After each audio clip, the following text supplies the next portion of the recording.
scripture here.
Well,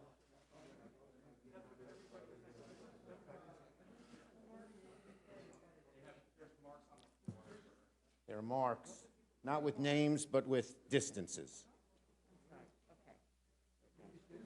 There's a distance. Okay. I'm proud to be joined by my colleagues, the chairman. I was almost going to say ranking member, but that was then, and this is now, the chair members of so many of our committees that are involved in the COVID legislation. But first, I want to say a word on impeachment. The Senate has a solemn responsibility to try and hold Donald Trump accountable for the most serious charges ever levied against a president. Those who say, let's move on, that brings unity, are false. When you had such a serious invasion of the Capitol, incited by a president who we know told people the election was false, urged people to come to Washington, urged people to march on the Capitol. The Senate has to find, is he guilty of inciting the violence that ensued? When you have such a serious charge, sweeping it under the rug will not bring unity. It will keep the sore open, the wounds open. You need truth and accountability. I believe the managers will present a very strong case. The evidence will be powerful. The evidence, some of it will be new. And I urge all my colleagues to pay careful attention to the evidence. I particularly urge my Republican colleagues, despite the pressure on them, to pay very real attention to the evidence here, because it's very, very serious. Every senator, Democrat and Republican, has to approach this trial with the gravity it deserves. And that is really important for the future of this country. A mob of white supremacists and insurrectionists and domestic terrorists falsely believed the election was stolen and tried to overthrow the government.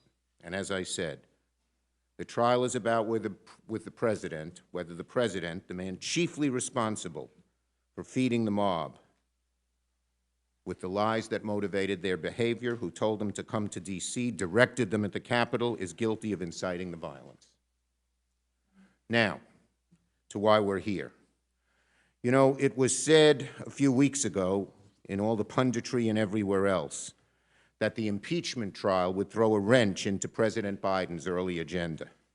We are here today to say we are not letting that happen. We can do both at once. The defining challenge of our moment, we had to do three things when we gained the majority. One, fill the president's cabinet. We are doing that. Last night, 2 nominees were approved. Late at night, the Deputy Secretary of Defense was approved by voice vote. Second, run a fair impeachment trial.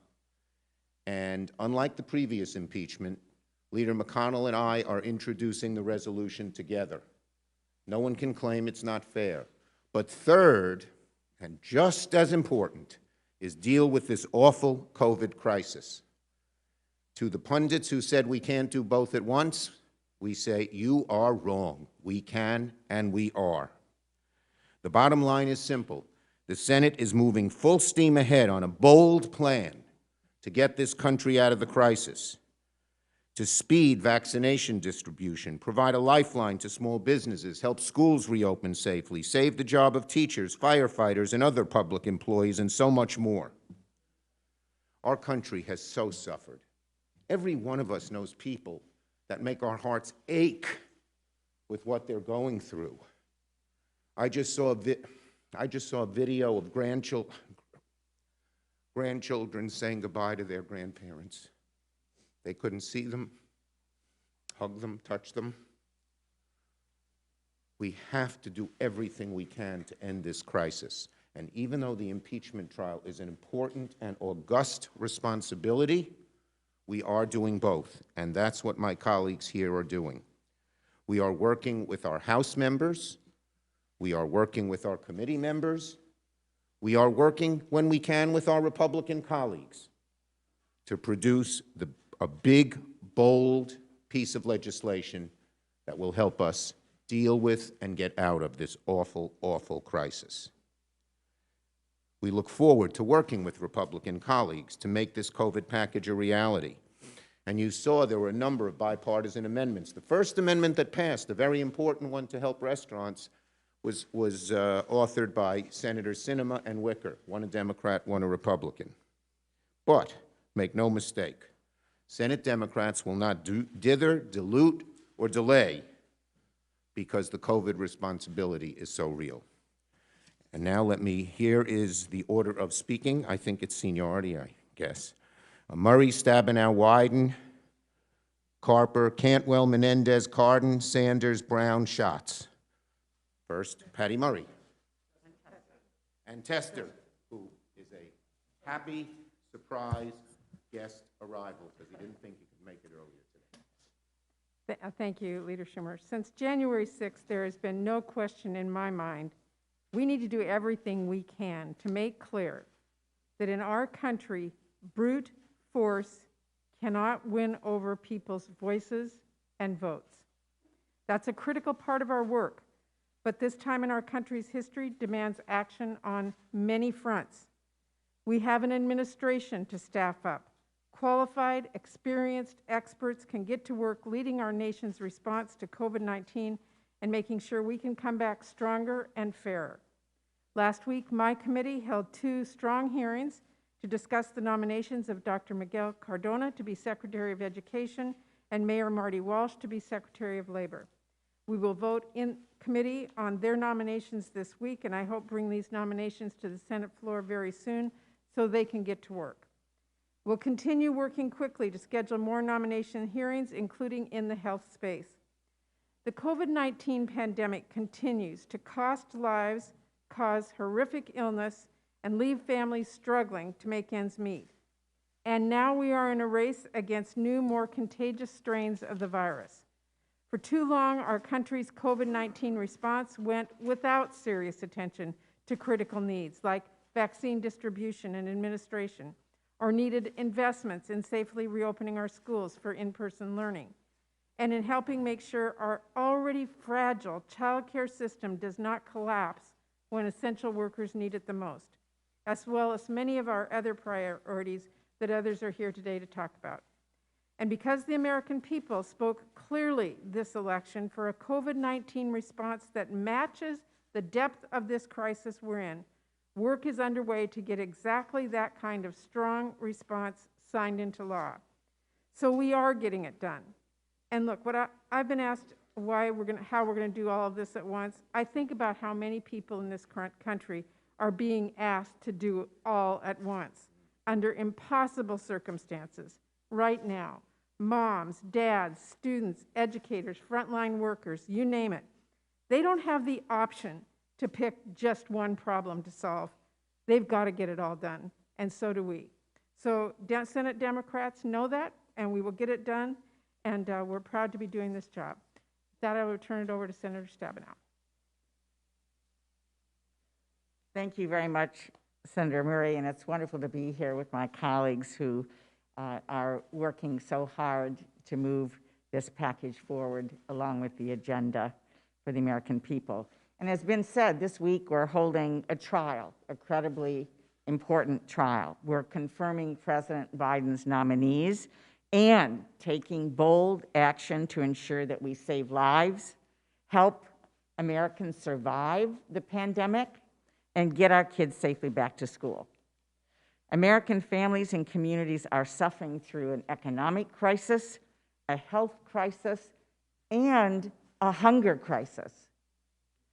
In the agriculture and nutrition portion of the American Rescue Plan, we're working with colleagues on 4 important things to help families and communities survive. Ensure that families in America have enough to eat. Close the gaps in our food supply chain, including providing PPE to food processing and farm workers. Providing critical support for rural hospitals and helping farmers who have been left behind. And on that note, I want to thank Senators Booker, Warnock, and Lujan for introducing their Emergency Relief for Farmers of Color Act with me yesterday. Families, farmers, and communities need to know we've got their back. And that's what the American Rescue Plan is all about. Now to turn to our esteemed Chair of Finance Committee, Ron Wyden.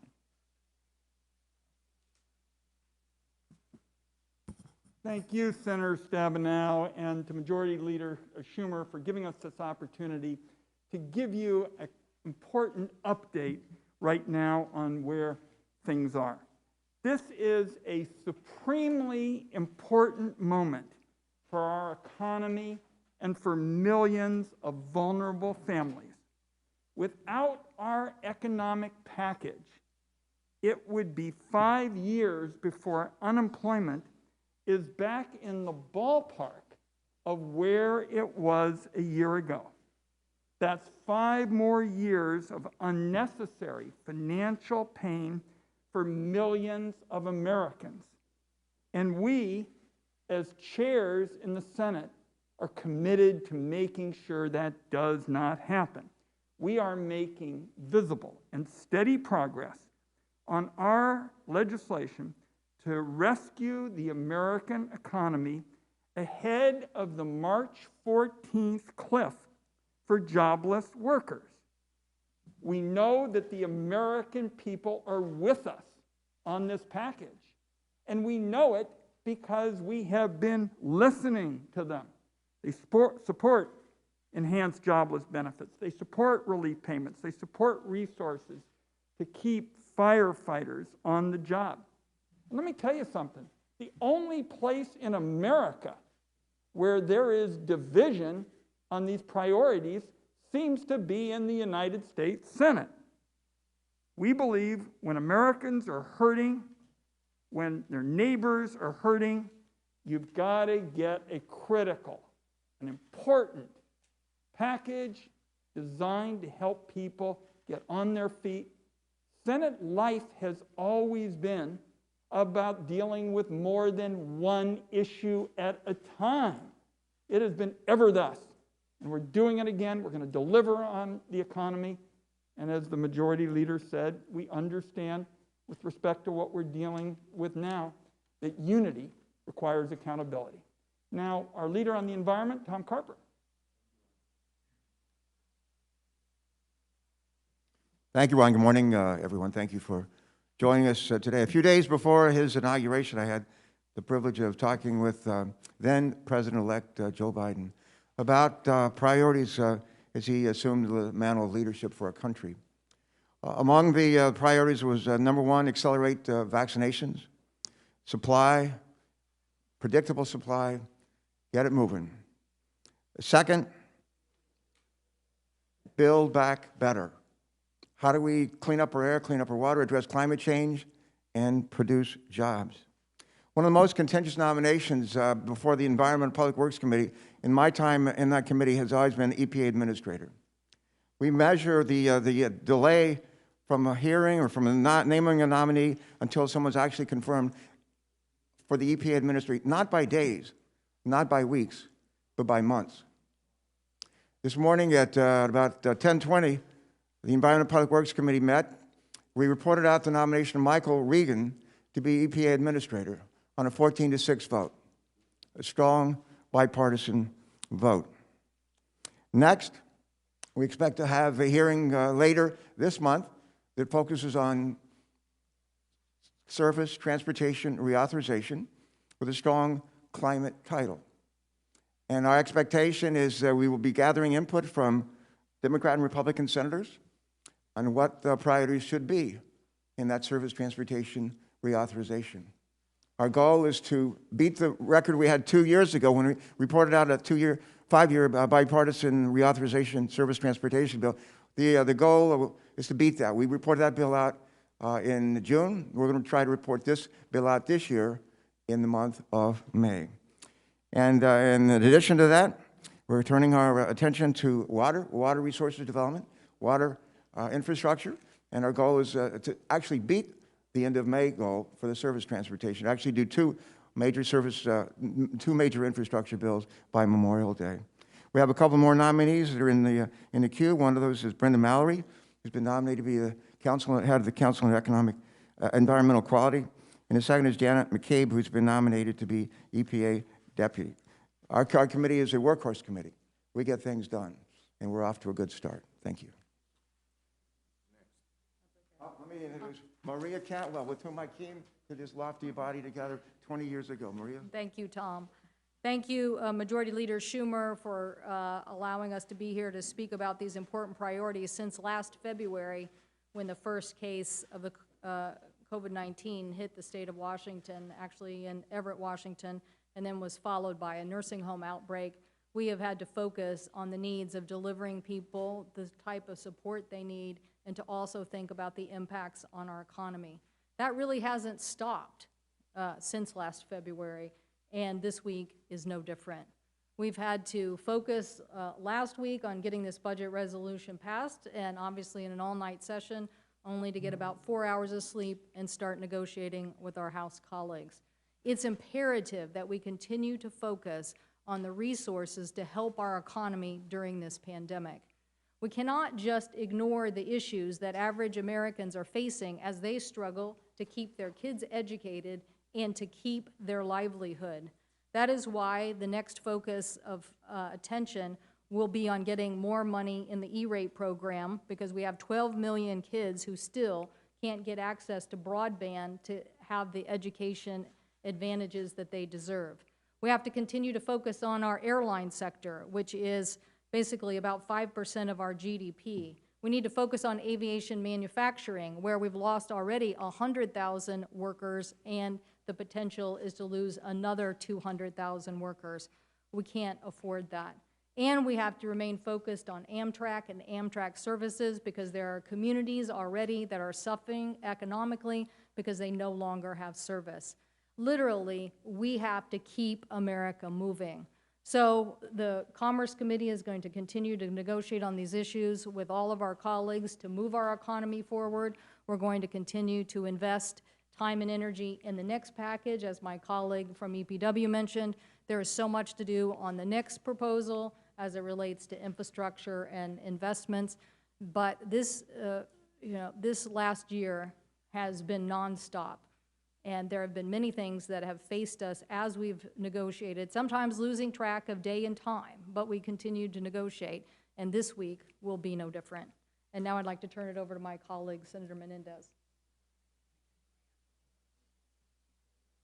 Thank you, Senator Cantwell. We have taken the majority leader's requests seriously to work on COVID-19 and related issues during the course of this impeachment trial. For as long as COVID-19 is anywhere, it can spread everywhere, directly threatening the national security, our economy, and the health and safety of the American people. That's why, as the Foreign Relations Committee Chairman, I am working with my colleagues in a bipartisan manner, in a bicameral manner, to fashion the $10 billion intervention and defeat of COVID-19 in the foreign assistance portion of the current relief package being negotiated. We know that COVID-19 has devastated the world. To date, there have been over 103 million confirmed cases worldwide. More than 2 million people have died, including over 450,000 in the United States. We understand the sense of urgency here. COVID-19 knows no borders. The longer we allow the virus to spread, the more it mutates into new strains. And the more it mutates into new strains, the greater the threat to the efficacy of our vaccines and the ability to rebuild our economy and restore our way of life. That's why our efforts to ramp up America's leadership to fight COVID-19 abroad, to be involved in the various vaccine forums that can create more supply, and to stop new variants before they reach our shore and cost more American lives is so important. I'll just say at the same time, we have reported out not only the Secretary of State, of course, who's confirmed, but Linda Thomas Greenfield, who is the nominee to be the U.S. Ambassador to the United Nations. She is pending a floor vote now. We will shortly be considering the nomination of Samantha Power for USAID Administrator. Yesterday, the committee held a classified hearing on hotspots in the world to instruct where our attention has to come. In my 30 years of doing foreign policy, I have never seen a greater confluence of challenges to the United States of America. We're meeting all of those head on. And with that, let me introduce my colleague, Senator Cardin.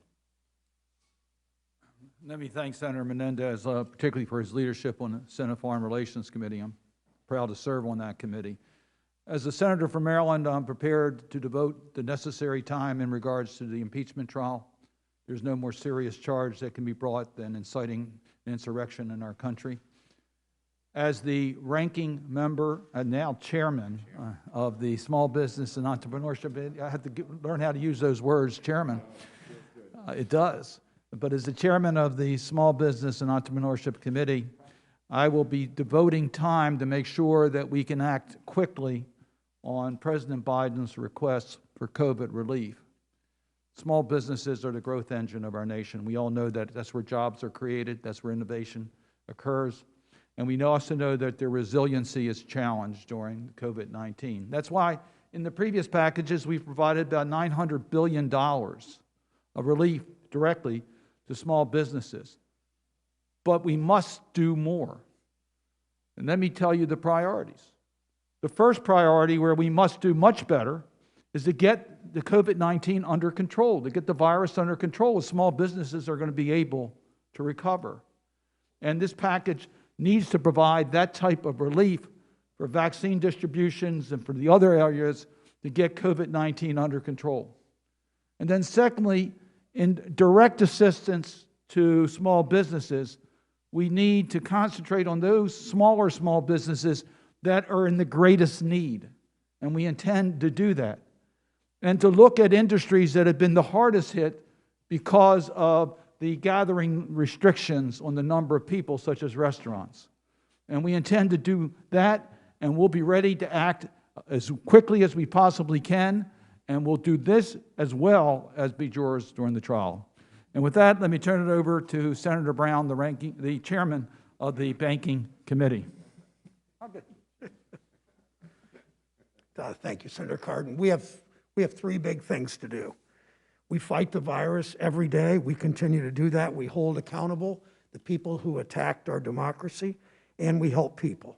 In the Housing and Banking Committee, we know that we have to stop the massive wave of evictions in the middle of the winter, in the middle of the pandemic. We've already voted out of our committee on a strong bipartisan vote, Marcia Fudge to be Secretary of HUD. We've also voted out of our committee unanimously, 24-0, Cecilia Rouse, who will be the chair of the Council of Economic Advisors. We will get floor time soon to make sure those go through. We also are about to consider the head of the Securities and Exchange Commission and the head of the Consumer Financial Protection Bureau. We know what we have to do. This plan is about vaccines. It's about putting money in people's pockets. It's about stopping layoffs. We'll be continuing our work on this. The Housing and Banking Committee is working every day on this during the impeachment and after. We've seen the risks of inaction. We've seen the economic and public health risks of inaction on this virus, and we've seen the risk to a functioning government of inaction in the face of Donald Trump's encouragement of violence. We can never make either of those mistakes again.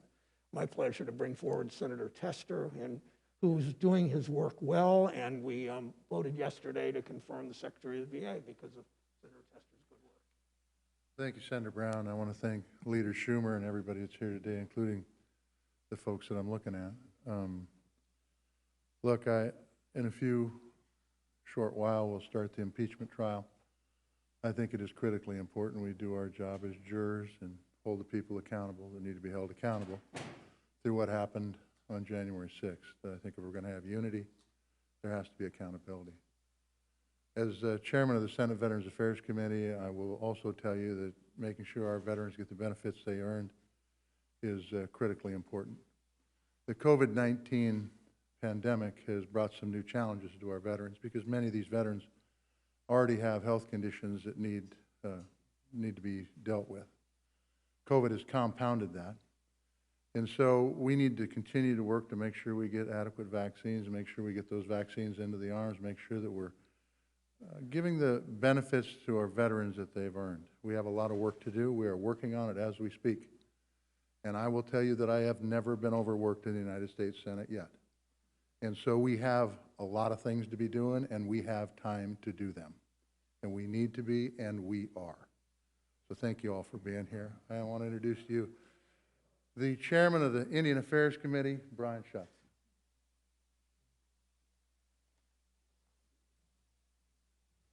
We are 1 year into this pandemic, and for Native Americans, the risk of COVID is higher. It's about 3.5 times higher in terms of the COVID rates, and the morbidity is almost twice as bad. They need help now, and our plan will infuse up to $28 billion into Indian country, making it the biggest one-time investment into Indian country in American history, the biggest one-time investment in Indian country in American history. Billions for the Indian Health Service to ramp up vaccine distribution, testing, and contact tracing, and billions for tribal governments that are struggling to keep other critical services running, and hundreds of millions for Native students to try to make sure that they don't get left behind. Every politician in the entire Congress makes promises to Native communities. This Congress, we have a chance to fulfill our obligation. Thank you. We'll take a few questions. Yes. You'll take one so we can get it around. On the minimum wage, if the parliamentarian says that it's not rulable or whatever, if it won't pass muster, will you challenge that? And also, will the homeless get stimulus? Okay, on your first question, we're trying to work as well as we can with the parliamentarian to get minimum wage to happen. That's all I'm going to say. Yes.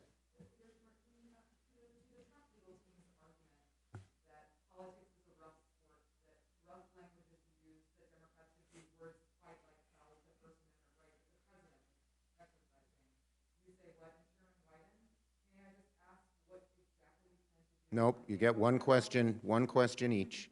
Okay, you want his or mine?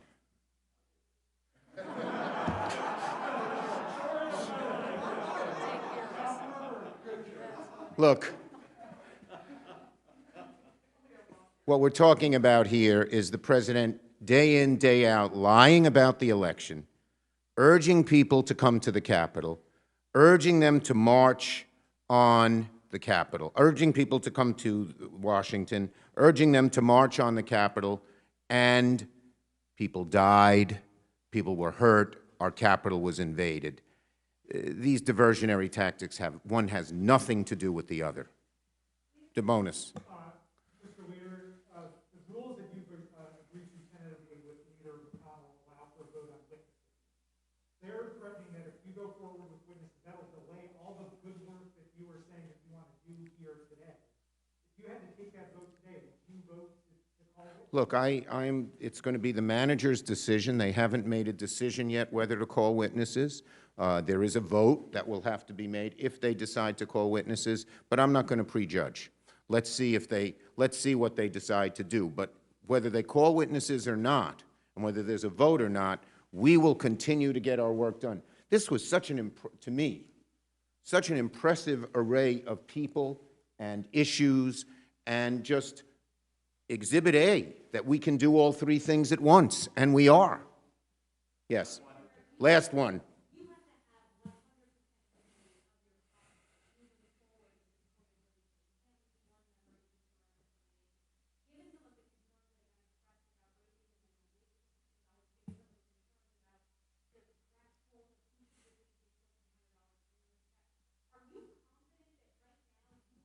Look at what happened last week. Democrats had great unity. Thank you, everybody.